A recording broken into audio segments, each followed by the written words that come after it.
Comme une promenade sur les bords du Nil, où l'on assiste aux scènes de chasse et de pêche, cette nouvelle exposition permet d'appréhender le rôle de la figure animale dans la grande civilisation pharaonique. Animaux qu'ils ont côtoyés, qu'ils ont admirés, qu'ils ont redoutés aussi, qu'ils ont reproduits énormément, au point de fournir des chefs-d'œuvre de l'art animalier.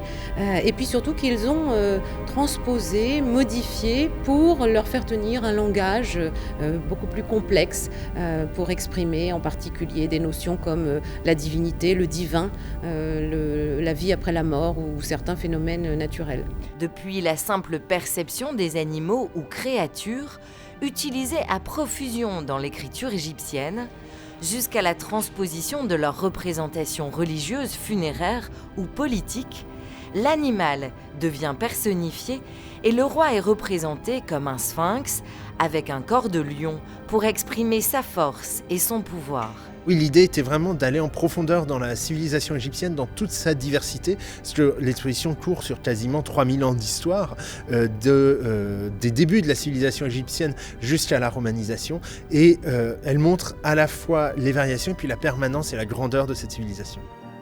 La vigilance des mers hippopotames, où le faucon dominant les cieux, c'est tout un langage métaphorique pour rendre intelligible aux hommes une conception philosophique et religieuse de l'univers. C'est à la fois une grande exposition d'égyptologie et une grande exposition pour les enfants et la famille. Car la mythologie égyptienne de tout temps fascine toutes les générations et nous émerveille encore aujourd'hui, révélant toute la richesse et le renouvellement des expositions temporaires du Louvre-Lens. C'est toute la richesse de la programmation du Louvre ici à Lens, c'est aussi toute la richesse du musée du Louvre. Donc c'est un musée de civilisation qui permet de raconter l'histoire, de raconter des histoires.